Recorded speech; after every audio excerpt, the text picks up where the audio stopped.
You're listening to the Yoga Medicine Podcast. I'm your host, Tiffany Cruikshank. Our podcast brings you information and resources to enhance the therapeutic effects of your practice based on a deeper understanding of anatomy, physiology, and the integration of modern science and research with traditional practices and experiences. Join me and my co-hosts, Rachel Land and Katja Barch, as we dive into all things yoga, research, and wellness. All right, we are back with a more heated conversation. I feel like stretching is always a loaded one and an interesting one, and everyone has different approaches and opinions and viewpoints, and the research is so broad on stretching. You can find a research article, I feel like, to support any theory. So it's a really interesting topic, but what we want to focus on today is really more dynamic stretching and some newer research that's kind of come out to give us a little bit different perspective on some other nuances or viewpoints of how dynamic stretching might be useful and why we might be using it. And first, we're just going to give you a little bit of context of stretching. And I just want to put out there, and I think everyone talks about these things and thinks about them differently. But for me, I group stretching into like two main buckets, static and dynamic. And dynamic is kind of what we're talking about. And, you can approach static stretching in a more passive format, like a yin training, like a yin yoga, or a more active format in like vinyasa, where you're actively positioning the tissues in Paschimottanasana versus passively being there. But both are static and more passive, I would say, than dynamic. And then for me, I think of dynamic stretching in three different buckets. One is more what I think of as active mobility, which is more of this slow, controlled movement to capture more neurologic information and recruit more motor units. And yeah, there's a lot more to that. But then the dynamic mobility, which is more fluid and less specific and more for circulation, that we'll talk about. And then the more fast-paced, the ballistic mobility, jumping, bouncing, training elasticity in the tissues. So those kind of three main buckets I think of in dynamic stretching. And those are the terms that I like to use. And you'll see too, even in the research, there's different terminology and specifics for each one. Yeah, so just setting some context there. And there's a lot, I think, on static stretching, right? And we're going to really try not to get into that rabbit hole because there's so much. And I think have we done a podcast episode on static stretching already? I think so. I think we did one. I think we did. We're almost at our 100th episode now, so it's kind of hard. Sometimes I have to dig back and remember. If not, we should do one. No, but I'm pretty sure we did one. Yeah. But there's always a lot of interest in static stretching too. Yeah. And I think what is important to note for today, because today we're also focusing a bit more on stretching before performance or even before competition. So that's what dynamic stretching is most known for, or maybe most discussed about in the research. And as it comes for static stretching, and I think that's also what we discussed in that podcast some while ago, is that static stretching really has gotten a bad rap for a while, especially as a modality before performance, because there are reports that if you do longer static stretches before performance, your performance can be impaired. And now what the current literature says, that's the current kind of, I don't want to call it consensus because I feel there's never a consensus with stretching, but let's call it consensus, is that if you do short bouts of static stretching, so that's defined as less than a minute per muscle group, the performance deficits that come subsequently are probably trivial. For an elite athlete, that trivial change or decrease in performance might still be relevant, but for many or most of us, those trivial performance changes are probably not so much of relevance. So static stretching has looked at in more depth, very, very broadly. But in the last couple of years, the research has also moved a bit more towards dynamic stretching, and the practice in athletic training has also moved there. So there's been a little bit of a paradigm shift, I would say. Yeah, and, I think also looking at what's your purpose, do I need static stretching before performance or training, or do I wanna just keep it away from it and do it afterwards? And so, yeah, I think that was a great summary of the static stretching. I know it's hard to summarize a lot of information, but that was a good summary. And, all of this should be part of a full warm up too. Most, especially high level athletes, aren't just doing static stretching and then going out to their sport. So having that full warm up with dynamic mobility, which is so commonplace now, is really important. Yeah, and also then, just doing, you could call it cardio, or you could call it, some even call it dynamic activities in the research. So not stretching per se, but like jumping or running, maybe even some stability work. So typically those more specified programs that are targeted towards injury prevention in athletes, they do a mix. They do dynamic stretching or dynamic mobility. They do some stability work, maybe they do those dynamic activities, so running, jumping, stuff like that, and maybe a little bit of that short stretching under a minute as well. So it's a whole package. And typically, most of the time, dynamic stretching, as we're going to talk about today, is going to be part of such a comprehensive warm-up program. Also in the research, we'll see that most of the research has been done on those more comprehensive programs, and only very little has been done on dynamic stretching individually or as just an individual modality. So there's a little less known in the research as well. Yeah, and just for those interested too, that is a minute, less than a minute per muscle group total. So if you did several hamstring stretches, that would be less than a minute for all of them together. Um, so just an interesting caveat too, and a lot of that too might be sport specific movements as part of the warm up as well. So it will depend on the specifics of the sport or the athlete or the training regimen that they're doing as well. So there's a lot to consider in these, but I think a general overview is really helpful. Yeah, and I think that's a nice transition, what you were just mentioning, to maybe dive a bit deeper into what we understand as dynamic stretching, or what that is thought to be. Because one thing that is kind of typical for dynamic stretching, or one advantage that has been attributed to dynamic stretching, is the similarity of the movement to the movements that come later on during training or during the sports performance. So that's kind of one major aspect of it, that it's kind of similar in how the movement is set up to what the sport is going to be. But I think at this point, maybe we jump a little bit deeper into what is understood to be dynamic stretching. What do you think? Yeah. And I'll just Yeah. start by saying for me, dynamic stretching is just anything that actively takes us through our range of motion. So it includes all of those, a lot of things. I mean, it can be used as a broad definition or specific definition, like ballistic stretching or ballistic mobility. Um, but I use Yeah. it kind of loosely and specifically, I guess. I like that. For practice, I think that is exactly the way to go. In the research, it is also, I don't think there is a full consensus on that either. But generally, the definition for static stretching in the research is that it's an active stretch, and also it's a controlled movement through the full range of motion of a specific Mm, joint. So we'll see, or we can now kind of discuss what that entails, or what is maybe not included in that definition. But the definition that we're referring to today, because we're talking about a specific narrative review article that we'll link to in the show notes, they understand that active controlled movement through your range of motion as being dynamic stretching.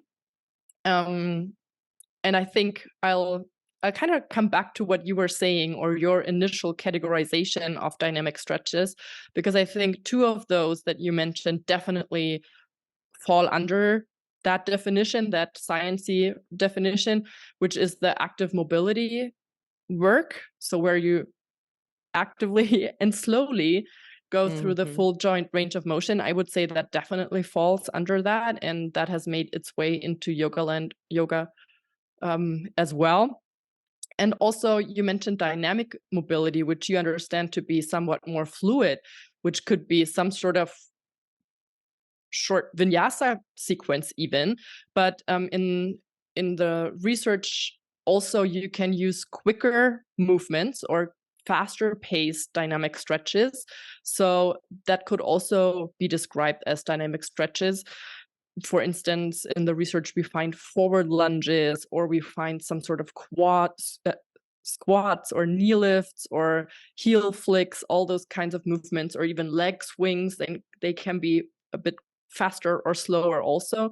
So those would definitely all be considered dynamic stretches, dynamic mobility, and they can be put together depending on what your sport is. So if you play soccer, that could be movements that are kind of similar to what you're going through later in soccer, for instance. And then you also mentioned ballistic stretching as one type of dynamic stretching. And that is sometimes being mentioned as dynamic stretching in the research and sometimes not, because it's not as controlled, right? Because we're doing those little bounces at the end of our joint range of motion. And that is maybe a little less controlled because we're using those bounces, we're using those recoil moments, but oftentimes it's also referred to as dynamic stretching, or studies on ballistic stretching are included in those dynamic stretching reviews or articles. So I think it's fair to include all of these there, and then the nuances, we can always dive into the nuances if we wish, but I think that whole complex that you understand as dynamic stretching, or that you defined for us, perfectly fits with what we're talking about today. Yeah, and I think that's really helpful, but to me, it also opens up this box and this of possibilities in the research that, like, for me, these are very different techniques. For me, active mobility is really slow, controlled with isometric resistance. So I'm actively kind of resisting that movement to recruit more motor units, to create more of that neurologic control and drive more information through the tissues there, so that, I'm able to control all of the edges of my range of motion. So it's much slower versus the dynamic mobility, like you said, can be a lot of things we do in yoga to help create more circulation and fluidity in the tissues, or if you're familiar with the term, thixotropic qualities. But ballistic, and it makes sense to me that it might be very separate because it is very specific. The bouncing, the jumping, it's a very specific training mechanism to train that elasticity and that elastic energy storage in the collagen fibers there. So it's, for me, like, though they're all in that same box of dynamic mobility work, and I usually use the term mobility for more active stretching personally versus stretching for more passive practices. But to me, they're all very different. And so trying to look at research that uses that term interchangeably is a little tricky. Yeah, I mean, I'm using it a bit interchangeably here. A Yeah. researcher would always, of course, look into the specific methods and the specific descriptions of what is really in the study or in the review. So we would always have to look at what kind of dynamic stretches are really looked at in that research. Of Also, course. Yeah. or how many times do they repeat it? How long do they practice it for? Over what period of time are they using it for? And so that's the beauty of the researchy stuff. You can dive really deep. On a podcast like this, of course, we try to kind of bring it together, conglomerate it, so it's really also tangible and relevant for the practice. But it's super interesting to dive into all those details and to look into all those studies and the authors who are specializing, or who are really specialists in that realm, also in dynamic stretching. They point exactly that out, that Yeah. sometimes we do not define those terms closely enough. And also, there are not enough studies yet that look specifically at all those different nuances. So I think Yes. that's kind of the frontier of stretching research, dynamic stretching research, that we're at right now. Yeah, well, I guess that's my point. I mean, in any great study, you could look into the details and see what exactly they've done. But, a lot of times we see it under this title of dynamic stretching, which doesn't tell us the specifics until you really dig into the research. Yeah, totally. Absolutely. Yeah. So for today, yeah, we'll talk kind of about all of these a little bit. Um, Even though the mechanisms behind them might not always be the same, but we'll kind of try to point out different mechanisms that in parts are relevant for all of them, or that could apply to one or more of them as we go. Yeah. Awesome.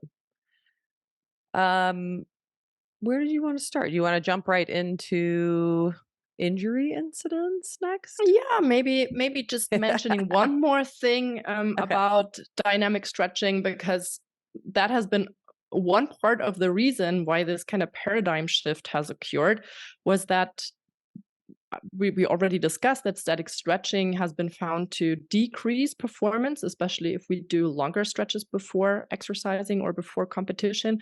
And for dynamic stretching, there are a couple more studies pointing towards the fact that dynamic stretching might have less of a decrement of performance as a result. So the subsequent performance is not negatively impacted. In some cases, especially when those faster frequencies or faster paced dynamic stretches were used, maybe even sometimes an improvement in performance. So that's one line of research there, to look at the performance that is related to dynamic stretching. That's not what we're going to focus on today, but I wanted to mention that because it's part of why that paradigm shift happened. But today, as you're saying, we want to focus on something that hasn't been looked at a lot, which is the relationship between dynamic stretching and injury incidents. So how dynamic stretching might help to prevent injuries. Yes. And I think when we look at this, what you initially talked about is less than 60 seconds. It also, I think, assumes that it's part of a full warm up too. That warm up, that dynamic stretching is, in my mind, I always think of it as kind of negating a lot of the performance impairments that happen. And so a really helpful one. So, Yeah. injury incidents. And this is an Yeah. interesting topic because I feel like a lot of the stretching research has focused on, there's a lot of different areas to focus on, and this one is an important one. Yeah. Especially since static stretching is always thought to be, associated with a decrease in that injury incidence. Yeah, and there's we'll see that those dynamic stretching protocols that are part of a bigger warm up, they have been much better researched. But looking just as at dynamic stretching as an injury prevention modality is really very fresh in the research. So I'm referring to a narrative review, so kind of an overview article that has come out in 2023. And they only reported 2 articles to directly look at dynamic stretching as a single modality, single intervention to prevent injury incidents. So super fresh, not a lot of this yet in the research, but we wanted to share it on here nonetheless, because that's where we're at. And that's what the current interesting questions in the research are. So how is dynamic research in itself a modality, an option for injury prevention? And honestly, I think with the breadth of research in stretching, I think the reviews are such a smart place to focus your energy because there is so much research to look at. So, yeah. Fully agreed. Yeah. So just maybe kind of talking about those 2 studies that specifically looked at individual intervention of dynamic stretching on injury prevention. So there were 2. One of them looked at high school football players, a higher number, 460 something, I believe. And they compared 2 groups. So one of the groups of those high school football players only did a dynamic stretching protocol before their sport, and the other did a mix of dynamic and static. And they found that injury incidences were not lower in the group that also included static stretching. So basically, the injury incidents in both those groups were kind of the same. So only dynamic led to the same kind of injury prevention, so to say. And therefore, they concluded that static stretches really didn't add any additional benefit to that injury incidence. we could now again go back and look into all of the nitty-gritty details, which we won't for today. But they found that dynamic stretching in itself might be valuable for injury prevention, even though static stretching has also had a positive rep in that case for injury incidents. So a negative impact maybe on performance, but static stretching historically was thought of to work well for injury prevention. And now we find that dynamic stretching might be in itself just as valuable. So that was one of the studies. Well, and I want to add the caveat in here because for me personally, I almost never use static stretching with athletes before their training. For me, I use it after, separate, on down, like low activity days. So I do think it still leaves this caveat for, like, what about if someone's doing static stretching for also longer periods of time, potentially to have more mobility effects, and then also like on different sports that need more or less mobility. So I do think there's a big question mark here. I don't, as I know you agree. Obviously, one study or one review doesn't really tell us everything. But it suggests that static stretching prior to training is probably not going to be have additional benefits for injury prevention. Yeah, Maybe. that's probably the finding. Let's dive into that in a minute, a bit deeper, because I think that discussion is absolutely worthwhile in discussing why stretches before sports might even play into injury prevention, kind of looking at the mechanisms. Before we do that, I want to mention that second study real quick as well. That was done on 60 ballroom dancers who danced competitively. And they all, or that cohort that the study looked at, they had a history of ankle injuries. So as far as I understood, the study also having to do with instability in the ankle joint, and doing a program of dynamic stretching over some time led to an improved ankle joint stability in them. So that was the second study that actually found positive effects on ankle joint stability. So the other one kind of just showed it's just as good as adding the static stretching in there in that specific case.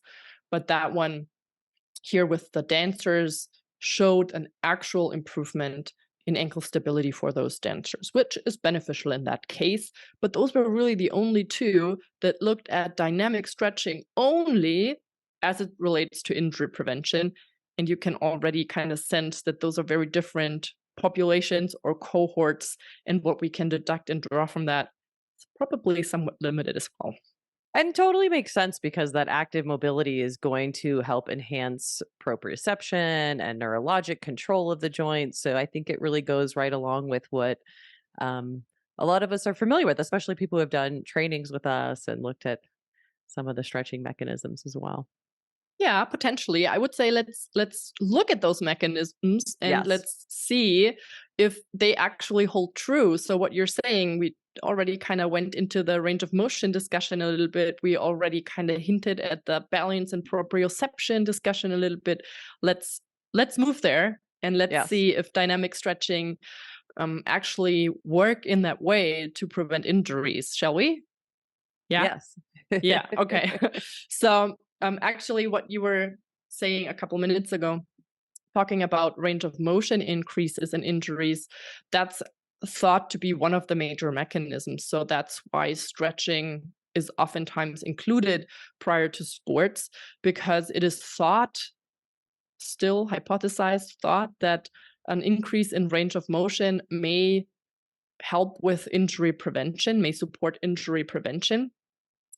But there is still, and yeah, as of now, not a decided debate about whether or not range of motion increases really help with injury prevention. So I don't think we're at the end of that discussion yet. What I do like is that the research now definitely also gets more nuanced, mentioning that it really depends on what you need in your sport. So there are certainly sports where we need to go through that full range of motion, imagine, I know you can imagine that very well, a tennis player doing a serve, you might need your full range of motion in your shoulder. Do you? I love that. I love that movement you just Yeah. made. Is that Thank how you you. do a serve? That So brought if you joy to watch the my day. video, maybe you should do one on the video, which is more authentic than me. No, go. No. Okay. You So got this. okay, good. So some sort of yeah, some sort of ball sports where you really go through your full range of motion, but also maybe um, sprinting, any kind of throwing. Those require more of your range of motion. So for those sports, it seems to make sense that preparing for that full range of motion before your sport can be beneficial for your sport, but also for injury prevention. While in other sports like endurance running, let's say, you don't really need that full range of motion in your sport. So it's really debatable whether preparing for full range of motion, as is defined as dynamic stretching, going through that full range of motion, is doing. So do you really need that? Is that really beneficial to prevent an injury? There's really a question mark there. Right, and, like, I saw this when I worked at Nike so much, the runners in my yoga classes who always wanted to touch their toes, and it's like, it just does kinda pose some questions, which I think has been, like, my lifelong journey is to try and educate athletes that they don't have to be yoga people, like, it's not is it important for a runner, especially a distance runner, which is different than a sprinter's needs, to touch their toes, to have a lot of mobility. I want to maintain my mobility, but do I need deep mobility? Do I need a lot of mobility? And I think there's still question marks there, especially if I can't control it. If it's just passive mobility, what use is it? So, Yes. And it might even be detrimental yes. potentially. So if there's too much flexibility, we're talking now terms that have like a big gravitas, like hypermobility. In those cases, specifically targeting that full range of motion all the time might even have negative effects because there might be even negative influences on proprioception, for instance, and other processes related to that too.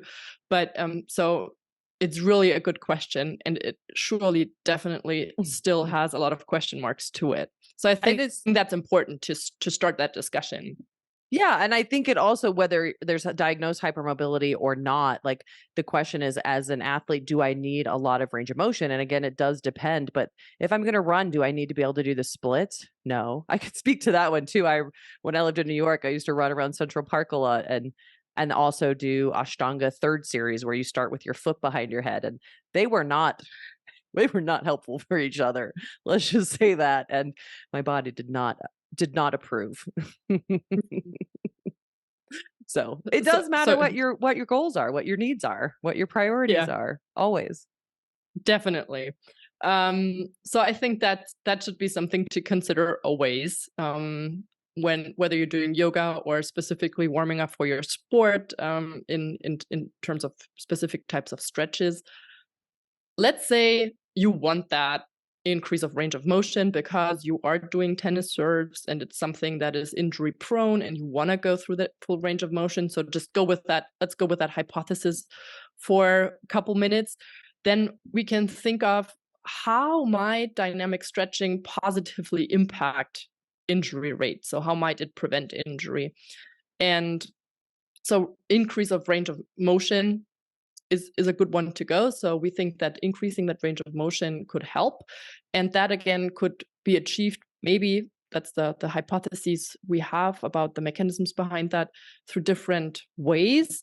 One would be it's a warm-up. I mean, we can do other things as warm-up as well, but it's definitely also a warm-up. So there will be more temperature, there will be more circulation, and those can, of course, be beneficial. And imagine or compare that to a static stretch that you just hold with little movement. I could imagine that there's less of that circulation and temperature increase than with a dynamic movement. So that makes sense. Then there's also the discussion that's generally being had in stretching literature, that dynamic stretching as well may change your pain or stretch tolerance. So the body interprets that signal of reaching your range of motion and range of motion as not being a threat and kind of accommodates to that.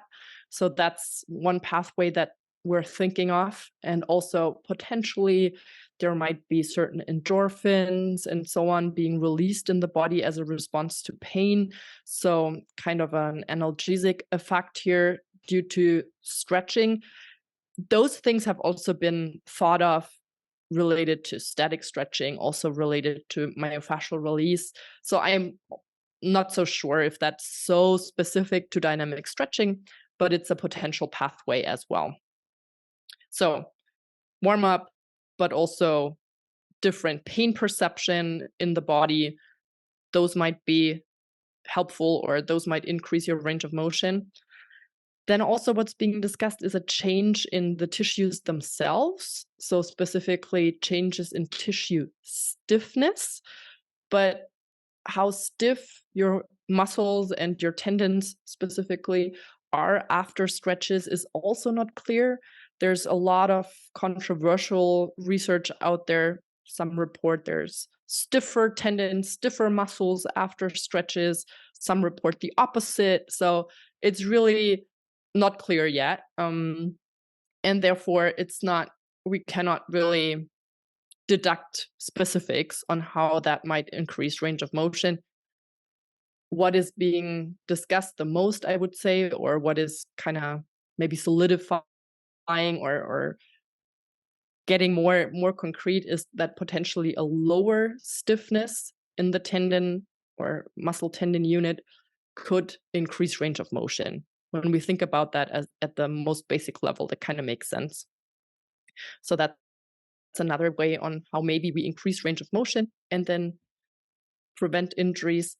And the last one you already had mentioned as well, so thixotropic effects that relate to the viscosity of the tissues. So through those movements we do, potentially also through the temperature that we increase, the viscosity of the tissues might change and range of motion might change as a result as well. So kind of many different pathways that could play into an increase in flexibility, and then maybe, if you need it, into that prevention of injury there.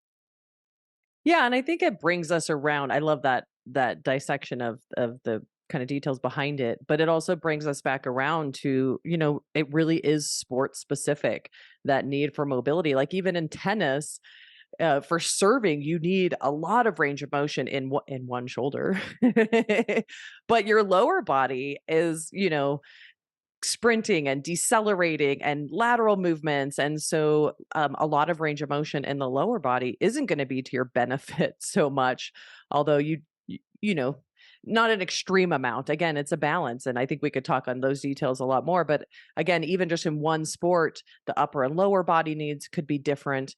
And obviously comparing different sports or different joints in a body in one sport, the needs are going to be very different based on the specificity of the movement, which is why, I think just as a big picture, like cross training is so beneficial because it's kind of trying to train the whole body and kind of equal out some of those some of those discrepancies, and prepare the body for movement in all the planes. But when it comes down to sport specific, if we're doing one sport or training for one thing, it really, when we talk about injury prevention and that repetitive motion of the sport, we really have to be specific to the needs of that specific sport. And so probably one of the reasons why the research is very different, maybe.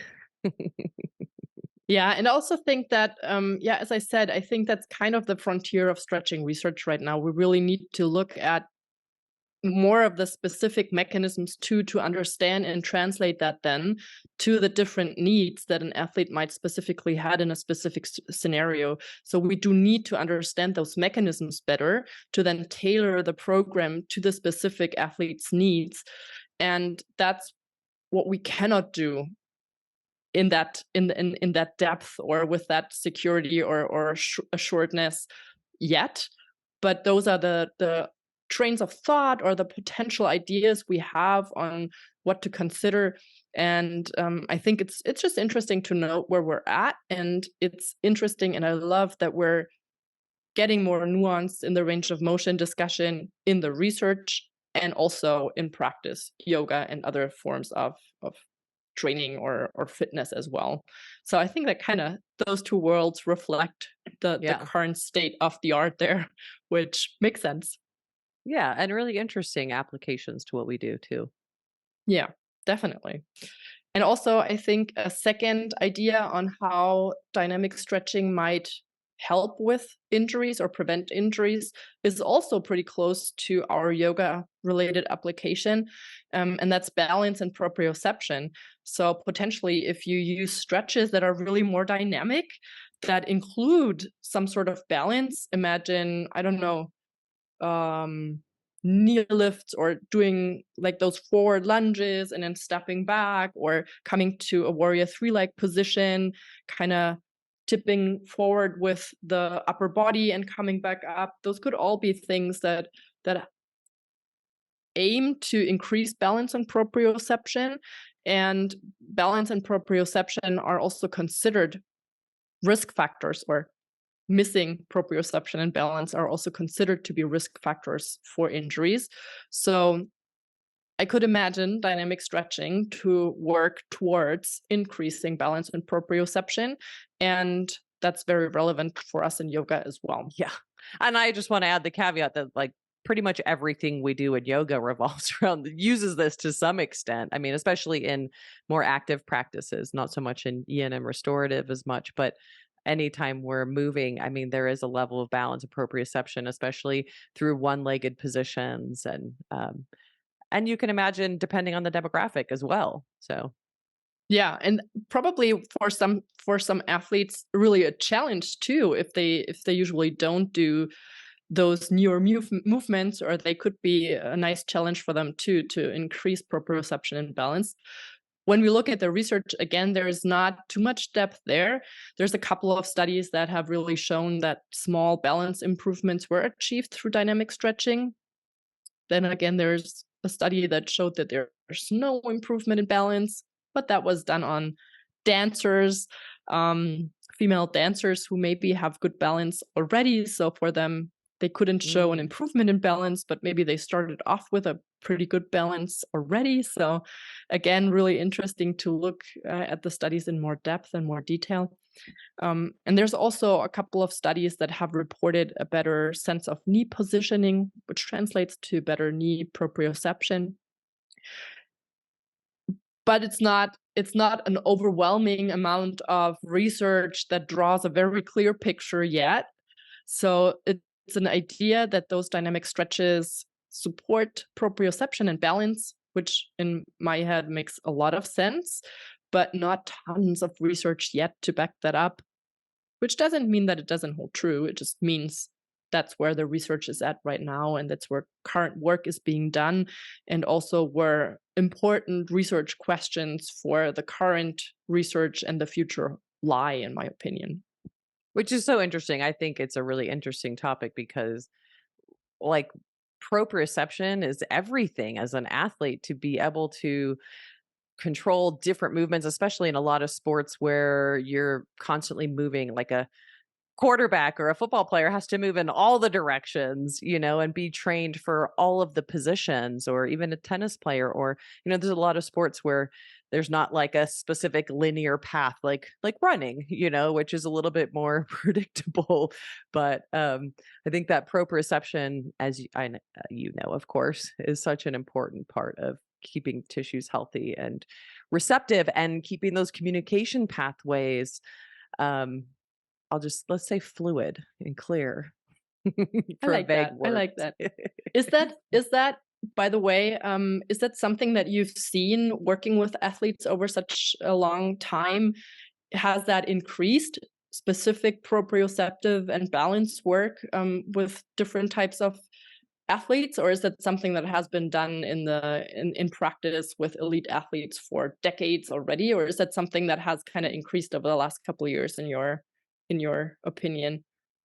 I think it's getting more press. I mean, and I think of MFR as being a really important way to clear out that Mm, proprioceptive pathway too. But I think this is my opinion. I think it's something we've used and added to the applications for a long time, but I think talking about it and naming it Mm. is a new thing for sure. If that makes sense. Is that what you were asking? Yeah, I guess. I mean, yeah, any movement works or enhances can enhance our proprioception. So an athlete who's using the body in so many ways on a high level is doing that implicitly all the time anyway, but specifically doing it, yeah, that was my question, I think, Well, I like think just naming it, terming it. the cross training idea, like Tiger Woods was one of the ones that made this so famous in the athletic community, I feel like. And there were obviously a lot of athletes doing it before then. But I think just this idea of training your body for different situations might not have been thought as proprioceptive training, but preparing your body to move in a lot of different ways and also to then minimize repetitive motions, the impact of repetitive motions. Obviously, that's another conversation, but I think it's part of that whole cross training mindset, the importance of it, if that makes sense. Mhm. If we're on the Yeah, same it train of does. thought. Yeah, I think so. I like it. Yeah, I was just interested in how you see that or how you've experienced that. Makes total sense to me. I also like talking about that we're in the research and also in practice, talking more about psychological aspects as well. That's kind of the last point I wanted to draw from that narrative review that we're referencing. Um, so proprioception truly also in practice has gained more attention, and also psychological effects of different modalities are being discussed more, which I like that we include that in the full picture when we talk about athletes and how their performance, how their injury incidents or their recovery is impacted. And now we also, or this review also states and mentions that dynamic stretching in itself could have a potential beneficial effect on psychological parameters as well. For instance, on emotional state, or it could maybe increase concentration and attention, possibly just through the movement you're going through, which is maybe you have to put your mind more to it, or it's a bit more challenging than, let's say, a static stretch. And those positive psychological effects then could potentially have or lead to greater efficiency in the movement, or also greater proficiency in the movement, which could then maybe translate to a lower injury incidence. So that's also early days when it comes to the research. So not tons of specific studies on that yet, but a train of thought that, that is being thought, which I love. Well, and I think it's interesting because the mind is everything in sports. And I really think it's the same in yoga, whether we're strategically trying to target mental or psychological effects or not. I do think it's such a big component of, the mindful aspect of yoga too, of training the mind in a lot of different ways. I mean, there's so many different ways we can train the mind in a yoga setting. And, we talk to a lot of this in obviously in our yoga for athletes teacher training and all the sports specific stuff we mentioned in our yoga for athletes teacher training. But the psychological, I think, effects are often, as we've done here, the caveat at the end that's mentioned. And thank goodness is getting more attention because it is such a, I think, important part of not just athletes, athletics, but also life and, you know, living. Yeah. Yeah. And I love that we're just linking a really more mechanical, or potentially thought of as more mechanical intervention like stretching, that we're specifically thinking about how that mechanical act of stretching, dynamic stretching, could also impact psychology. So yeah, it Right. is And also in that narrative review, you're right. It's kind of like a side note towards the end of the article, maybe, but it's there. We're starting to look through that lens, but slowly. I think it's so important when I work with athletes, like they have to buy into it. If they don't, like it is off the table. I'm not going to push it. I'm not going to force it. I might plant seeds to educate them on why other modalities might be interesting. A lot of athletes push back against static stretching, and rightfully so. It's gotten a lot of bad publicity, but I do think there's still a place for all of these different modalities, as we've talked about in sports specific applications, and the importance of maintaining range of motion for sports specific applications, and just in life, moving, getting off the ground, dealing with kids. A lot of athletes have families. There's all the things, there's all the other reasons too. But I think as it relates to working with athletes, that mental component is important. So the psychological effects make sense to me, especially if they're perceiving it as a helpful technique too. There's the other side of it, right? Are they perceiving it as a helpful technique? Are they buying into it? Is this something that they believe is going to help them? I'm sure is a big impact in that, as it is on all athletics. So Yeah, you're right. That's another angle there. Yeah, I love that. I love that. And I do hope that just those newer takes or new angles that the research is exploring dynamic stretching are maybe reflected in what you out there are doing with dynamic movements before sports, or that kind of resonated, or you find some of the things that you do in your practice or with your clients. So yeah, I hope that some of that, even though not definitive yet, might be a nice motivation or a nice kind of reference to notice with your own practice or with your clients as well. And I think hopefully this framework helps you just think about things differently and categorize things differently. For me, as with pretty much all of the yoga techniques, and I think everyone in yoga medicine, I know you're similar. I think it's not necessarily that these tools are good or bad or right or wrong. It's really about how we're using them and the purpose behind them. And really what drives all of what we do at yoga medicine is this purpose driven applications that make it therapeutic. To me, therapeutic means it's individualized, and so it's purpose driven. It's knowing what this athlete needs in their sport, in their life too, because even professional athletes have a life outside of that somewhat, kids and families a lot of times. And so, I think knowing that purpose and being able to apply it in that way leaves room for all of these things to be really potent and practical applications, whether we're talking about static stretching or dynamic stretching or ballistic stretching or active mobility. We've talked about a lot of different applications. It really comes back to, what is my purpose? What do I need? And then where's the best place to thread it into my training? And so hopefully this has kind of maybe clarified things a little bit to you, of the importance of dynamic mobility training and its broader applications pre-sport, pre-training, as a preparation for the tissues, and the different reasons and ways that can be helpful. So most of all, you've got to experiment safely. So this all gives us a theory, like all research. It gives us a theory as yoga teachers or coaches or healthcare providers. We then have to go out and safely experiment, offer options, see how they respond, and know, like any good research, there are always going to be some people who don't respond for whatever reason. Maybe it's because of the things we've talked about in the range of motion needs for their sport. Maybe that is the implication of the injury prevention. But it's also just being able to try it on too and see their adaptations from it. So hopefully this gives you some things to experiment with and apply in your teaching, in your own life, in your own sport. And we hope it's been helpful. So I think, did you have anything else you wanted to add, Katja? Nope, Yeah, all I good. feel like that was a nice Fully little agree.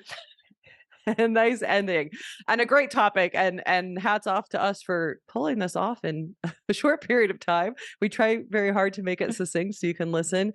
A very broad topic that we've tried to be very specific in. So again, tune in for more details on other parts of mobility and stretching in other episodes previous and to come. There's always more. We love hearing from you, and we hope this was helpful. Thank you. Bye. Thanks for listening to Yoga Medicine. If you like the show, please be sure to subscribe and leave a rating and review on Apple Podcasts or wherever you listen to podcasts. And if you got something out of this episode, please spread the word and share it with a friend. You can find more information, articles, trainings, and classes at yogamedicine.com, or check us out on social media as Yoga Medicine. You can also email us at info@yogamedicine.com. Thank you for being a part of our Yoga Medicine community. We look forward to seeing you again. The content of this podcast is not medical advice and is not meant to replace medical care. Please consult your healthcare provider to determine what is best for your unique healthcare needs.